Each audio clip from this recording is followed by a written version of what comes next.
పూరా లోకల్. నమస్తే, welcome to పూరా లోకల్. పహల్గామ్ ఉగ్రదాడికి భారత్ ప్రతీకార చర్యలు చేపట్టింది. ఆపరేషన్ సింధూర్ పేరిట పాకిస్తాన్లోని ఉగ్ర స్థావరాలపై మెరుపు దాడులు చేసింది.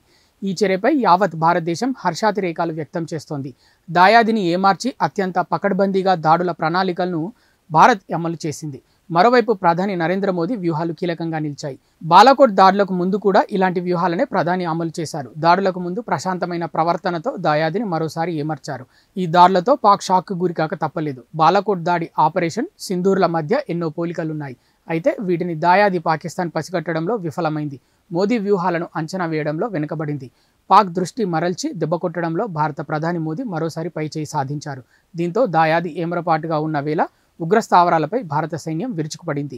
పుల్వామా ఉగ్రదాడికి ప్రతీకారంగా 2019 ఫిబ్రవరి 26న బాలాకోట్పై భారత్ దాడులు చేసింది. ఆ దాడికి 48 గంటల ముందు ప్రధాని మోదీ ఎప్పటిలాగే ఎంతో ప్రశాంతంగా తన పనుల్లో నిమగ్నమయ్యారు.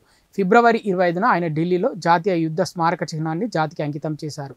భారత సాయుధ దళాల పరాక్రమం గురించి మాట్లాడినప్పటికీ పాకిస్తాన్లోని ఖైబర్ పఖ్తూన్ఖ్వాలోని ఉగ్ర స్థావరాలపై జరగబోయే దాడుల గురించి ఎలాంటి సూచనలు చేయలేదు. ఆ రోజు రాత్రి 9 గంటలకు భారత వాయుసేన దాడులకు సిద్ధమవుతుండగా ప్రధాని మోదీ ఢిల్లీలో ఓ మీడియా బృందం నిర్వహించిన సమావేశంలో పాల్గొన్నారు. అభివృద్ధి, భారత ఆకాంక్షలు, ఉగ్రవాదాన్ని ఎదుర్కోవడంలో భారత సంకల్పం గురించి మాట్లాడారు. అయితే ఆ సమయంలో ప్రధాని ముఖంలో ఎలాంటి ఆందోళన లేదు. ఎంతో ప్రశాంతంగా కనిపించారు. ఆ తర్వాత భారత బలగాలు తాము చేయాల్సిన పనిని విజయవంతంగా ముగించాయి. బాలాకోట్ దాడికి ముందు ప్రధాని మోదీ ప్రవర్తన ఎలా ఉందో ఇప్పుడు అలానే ఎంతో ప్రశాంతంగా కనిపించారు. అప్పుడు పాల్గొన్నట్లే దాడికి ఒక రోజు ముందు ఓ మీడియా సంస్థ నిర్వహించిన సమావేశంలో మోదీ పాల్గొన్నారు. మంగళవారం రాత్రి ఏబీపీ నెట్వర్క్ నిర్వహించిన ఇండియా ఎట్ 2047 సదస్సులో మోదీ మాట్లాడారు. భారత జలాలను ఇక నుంచి దేశం దాటనివ్వబోమని ప్రధాని నరేంద్ర మోడీ స్పష్టం చేశారు. దేశ ప్రయోజనాల కోసమే వాటిని వినియోగిస్తామని తేల్చి చెప్పారు. దాదాపు 30 నిమిషాల పాటు సాగిన ప్రసంగంలో ప్రధాని ముఖంలో ఎలాంటి ఆందోళన కనిపించలేదు. మరోవైపు దేశవ్యాప్తంగా యుద్ధ సన్నద్ధతపై ప్రజలకు అవగాహన కల్పించే మాక్ డ్రిల్ను అంతకుముందు ప్రకటించారు.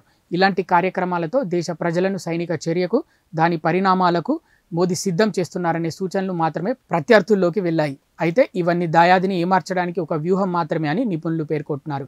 వీటిని పసిగట్టడంలో అప్పుడు బాలాకోట్ దాడుల సమయంలోనూ, ఇప్పుడు ఆపరేషన్ సింధూర్ సమయంలోనూ పాకిస్తాన్ పూర్తిగా విఫలమైంది. దీంతో దాయాది దృష్టి మరల్చి దాడి చేయడంలో మరోసారి భారత బలగాలు పైచేయి సాధించాయి. ఇవి ఇప్పటివరకు ఉన్న అప్డేట్స్. మరిన్ని అప్డేట్స్ కోసం చూస్తూనే ఉండండి పూరా local, your choice for local voice.